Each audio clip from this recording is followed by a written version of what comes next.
नमस्कार, मैं त्रिपुरारी पांडे हैं। आपको पता होगा कि आज 1 जुलाई है और जो पुराने जो नियम थे CRPC और IPC अब चेंज हो गया है। अब आप इसको जानेंगे BNS। आइए आपको बताते हैं कि आज से जो कानून लागू हो गया है क्या है। उसमें से कुछ चीज़ें मूल हमने निकाली हुई हैं।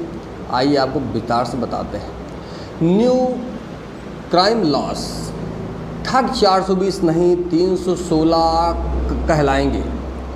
हत्यारे को 302 नहीं 101 में मिलेगी सजा। नए कानून से और क्या बदलने वाला है या चेंज होगा।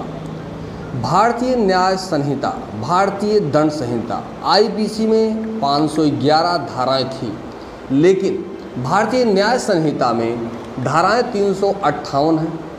आपराधिक कानून में बदलाव के साथ ही इसमें शामिल धाराओं का सीरियल नंबर भी चेंज हो गया है। देश में अंग्रेजों के ज़माने से चल रहे 3 आपराधिक कानून 1 जुलाई से बदल जाएंगे। दिसंबर 2023 में संसद द्वारा पारित 3 कानून 1 जुलाई से पूरे देश में प्रभावी हो जाएंगे। तीनों नए कानून भारतीय न्याय संहिता, भारतीय नागरिक सुरक्षा संहिता और भारतीय साक्ष्य अधिनियम कहे जाएंगे, जो क्रमशः भारतीय दंड संहिता 1860, आपराधिक प्रक्रिया संहिता 1898 और भारतीय साक्ष्य अधिनियम 1872 का स्थान लेंगे। पहले जानते हैं कि भारतीय न्याय संहिता में क्या चेंज हुआ। भारतीय दंड संहिता में 511 धाराएं थी, लेकिन भारतीय न्याय संहिता में धाराएं 358। संशोधन के जरिए इसमें 20 नए अपराध शामिल किए हैं। तो 33 अपराधों में सज़ा और जो है अवधि ज़्यादा की गई है। 83 अपराधों में जुर्माने की रकम भी ज़्यादा की गई है। 23 अपराधों में अनिवार्य न्यूनतम सज़ा का प्रावधान है। 6 अपराधों में सामुदायिक सेवा की सज़ा का प्रावधान किया गया है।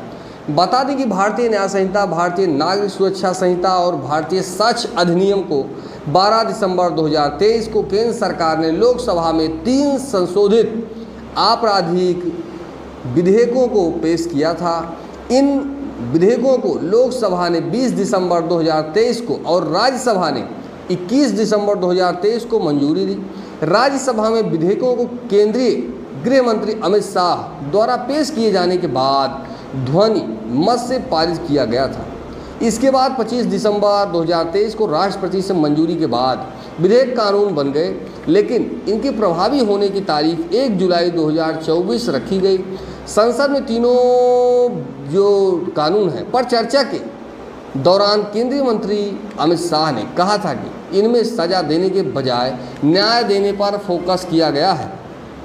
अब जानते हैं अहम धाराओं में चेंजिंग क्या हुई है। धारा 124 IPC की धारा 124 राजद्रोह से जुड़े मामलों में सज़ा का प्रावधान रखती थी। नए कानूनों के तहत राजद्रोह को एक नया शब्द देशद्रोह मिला है, यानी ब्रिटिश काल के शब्द को हटा दिया गया है। भारतीय न्याय संहिता के अध्याय 7 में राज्य के विरुद्ध अपराधों की श्रेणी में देशद्रोह को रखा गया है। धारा 144 IPC की धारा 144 घातक हथियार से लैस होकर गैरकानूनी सभा में शामिल होने के बारे में थी। इस धारा को भारतीय न्याय संहिता के अध्याय 11 में सार्वजनिक शांति के विरुद्ध अपराध की श्रेणी में रखा गया है। अब भारतीय न्याय संहिता की धारा 187 गैरकानूनी सभा के बारे में है।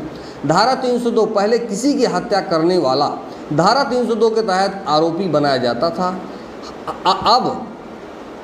अब ऐसे अपराधियों को धारा 101 के तहत सजा मिलेगी। नए कानून के अनुसार हत्या की धारा को अध्याय 6 में मानव शरीर को प्रभावित करने वाले अपराध को कहा जाएगा।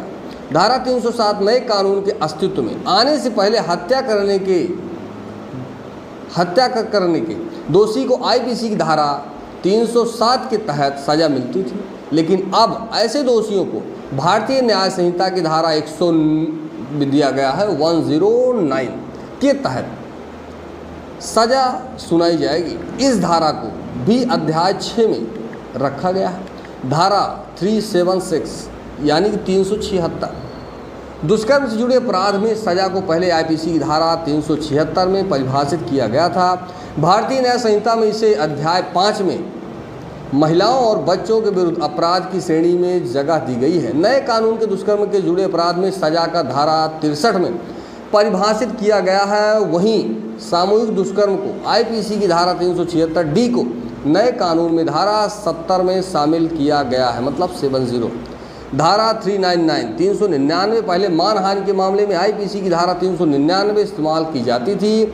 अब नए कानून में अध्याय 19 तहत आपराधिक धमकी, अपमान, मानहानि आदि में इसे जगह दी गई है। मानहानि को भारतीय न्याय संहिता की धारा 356 में रखा गया है, 356।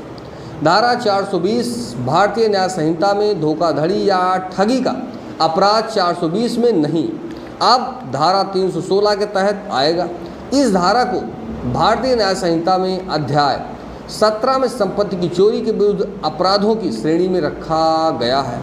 सीआरपीसी और साक्ष्य अधिनियम में क्या हुआ है चेंजिंग। दंड संहिता यानी सीआरपीसी